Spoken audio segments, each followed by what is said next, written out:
Hey, it's Soul. Welcome to another episode of Warcraft Weekly, and it's time for celebration. This week we're celebrating Chinese New Year with Blizzard events, and in WoW there's a new in-game mount and a pet for us to enjoy. Next week we get the 10.0.5 patch and the Lunar Festival for more partying, so there's plenty to look forward to. Happy Chinese New Year! And if you're playing on China servers, don't forget to back up your data because WoW's getting shut down for the foreseeable future. It's only January, by the way. In case you haven't heard, World of Warcraft, along with most Blizzard games, are going to shut down operations in mainland China. And that's because licensing negotiations between Blizzard and Netease, that's the company that's been operating Blizzard games in China since 2009, broke down. I reported on this before the holiday break, but now we're back and things didn't get any better. In fact, this week we're learning that it's gotten way worse. In a statement, Blizzard said that they failed to negotiate a 6-month extension to keep servers running while they shop around for a new operator in China, saying that, quote, "Unfortunately, Netease is unwilling to extend the service for 6 months based on the terms of the existing partnership while we look for a new partner. It's the usual bit of corporate finger pointing." But in response, Netease is saying that it's Blizzard who isn't willing to play ball, that it's their fault negotiations broke down in November, and that it's not right that they, quote, "made it clear that it would not stop continuing negotiations with other potential partners during the contract extension." And as far as we know, Blizzard's negotiations with other companies during the same period were all based on a 3-year contract period. My impression, and that's all it is, the impression that I have is that Blizzard is basically done doing business with Netease beyond their existing contracts, like with Diablo Immortal, and wants to move on for reasons unknown. It seems kind of messed up if Blizzard is shopping around for 3-year deals and is only willing to work with Netease for another 6 months. So I don't blame Netease for feeling burnt. It's like me telling my wife that, hey, I think I want to date other people, but in the meantime, can I keep living here? You know, just for a few months until I find a new girlfriend. Wait, what do you mean no?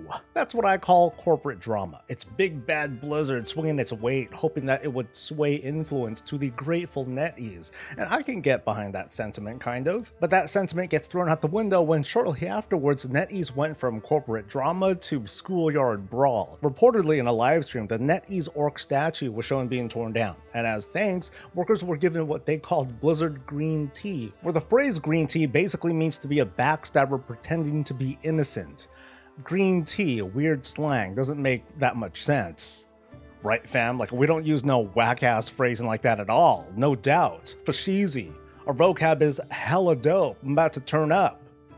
Keck. What I feel bad about is that no one's winning here, especially not the players in China who just want to play video games and got caught up in BS like this. Beyond the presumptions and prejudices that you might have about players in China, come on, dude. They did nothing to deserve to have their years of World of Warcraft be shoved into a thumb drive and forced to wait until they can maybe play again. For now, we don't know for sure who's at fault, and it could be Blizzard being unreasonable or greedy or both, but after this recent spectacle, it's Netease that is making itself look like a partner that is more than willing to burn bridges. Like, if I was a gaming company and for whatever reason I wanted to do business in China, would Netease be my first choice?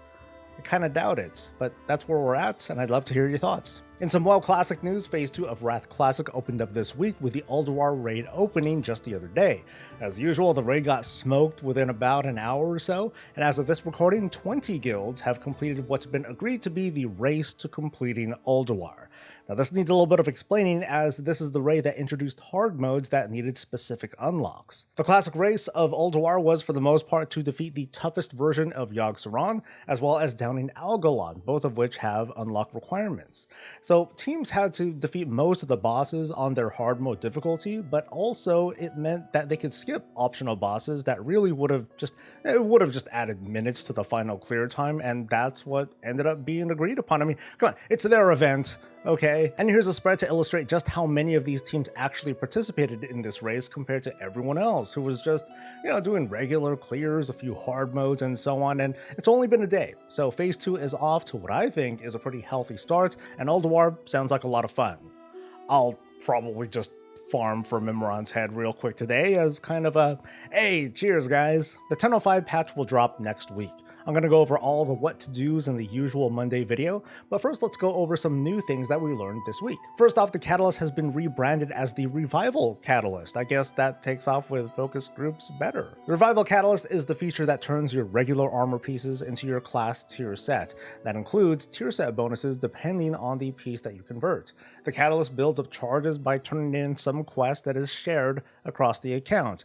So, as an example, let's say that I'm on my main character and I pick up the quest. It's a fill up the bar sort of quest where completing group content gives credit towards completing it. So if I run a few dungeons and some raid bosses, even maybe some outdoor group stuff like the soup and the siege of Dragon's Bane Keep, it gives credit. So now let's say I'm 35% into this quest. If I were to switch to another character, they will already be on the quest, they'll be at 35%, and they're going to contribute the same way, doing group activities. I could basically, if I wanted to, I could do Raid Finder on a bunch of different characters, and eventually, I'll complete the quest. No matter which character ends up turning in the quest, all the characters, present and future, are going to get a charge towards the Catalyst. The bigger deal that we learned this week is that the Catalyst will now work with Primal Storm gear that's been upgraded through Storm Sigils, meaning that there's an item level 385 tier set in your future, perhaps. Players who've been investing their time into getting those sigils, they're going to be getting their dues. Right now, gathering Storm Sigils are limited to 9 a week, between collecting quest items from each of the 4 kinds of storms, and there's like a weekly quest to collect Elemental Overflow. But you may be able to collect more sigils by farming the Storm's Fury event, again starts next week, to get this chest, which gives a sigil and some other goodies.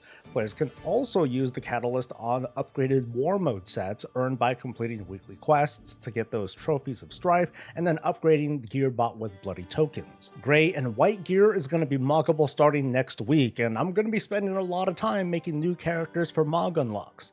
A little while back, I checked if Shadowlands legendary base pieces counted towards unlocking the mythic Sanctum of Domination transmog appearances, and they didn't.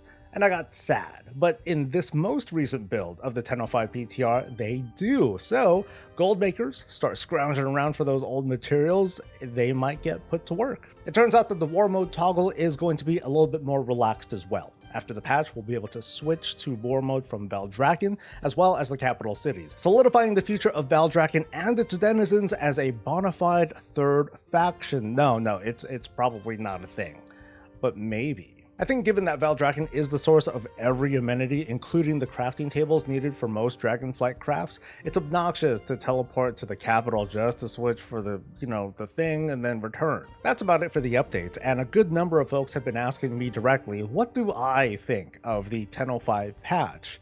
There are different audiences who are looking at this in their own viewpoints, so here's my own. This is a patch for those of us who seek enjoyment outside of raids and PvP and Mythic Plus. This is going to be the casuals patch, with more rares out in the world and opportunities to obtain tier sets. For all the gripe about the Catalyst not releasing soon enough, and I agree, it's not coming out soon enough, at the very least, the big 3 players had their chance at tier, while players outside of that just felt left behind and forgotten. This is an evergreen patch with more options to edit the UI and a regular assortment of cosmetics that everyone is going to have access to, no matter how it is that they play the game. It's also a patch that addresses some pain points with mid-season class changes, fixes that'll hopefully improve the solo shuffle experience, and more. It doesn't cover every concern, of course, it's not going to cover everyone's concerns, but boy, this patch it doesn't just feel good to me. It feels brisk and prompt. And in a few short weeks, we're probably going to start looking at 10.0.7 build notes and what that offers. So I'm excited for this patch, for what it is, and the new sense of normalcy it's trying to offer, like this feeling of reassurance that, okay, cool, we got this new stuff, but there's something else just around the corner, something that maybe we're waiting for, and maybe something to surprise us. And that's the show. The other day, a few folks in Guild were wondering why I haven't used clips from our raids, as I sometimes do to let you folks know how we're doing. Oh, that's gonna hurt my butthole. I'm gonna need you to clip that so it can be my ringtone. Yikes. What, Carl's speech? Or sorry, that wasn't Carl. Oh, my butthole. Yeah. No, I think everybody Oh, should my have butthole. that. I'm not going to set it as my ringtone, except for Carl. Because never I just want told to be you. sitting in that meeting the one Liv, time do you where have, Carl Liv, do you have actually decides AMZ? to Liv, call. do you have AMZ? Liv, do you have AMZ? Yeah. Get in, AMZ rally.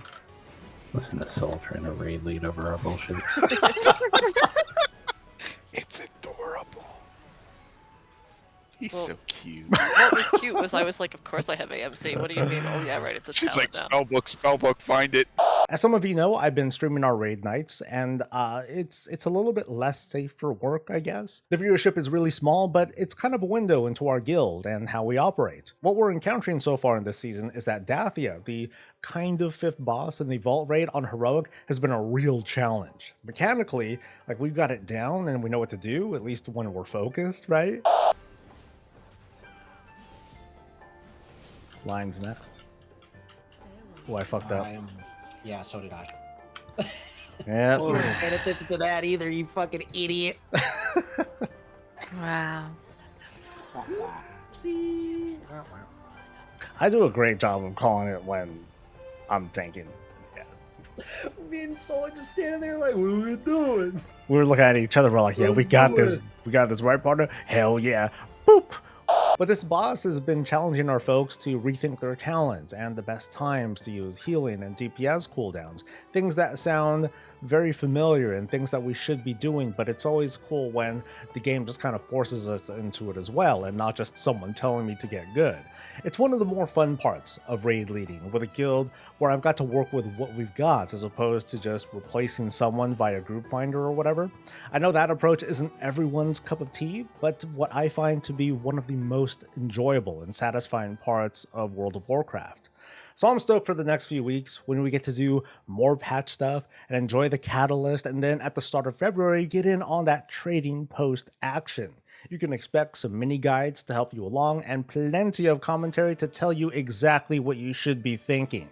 So a big thanks to our friends over on Twitch and Patreon. Your folks' support is always welcome, and thanks to you, viewer, for making it to the end. You're helping crush the algorithm. So don't forget to like the video, subscribe for more content, catch me live, and I'll catch you later. Stay safe, stay healthy, and stay breezy.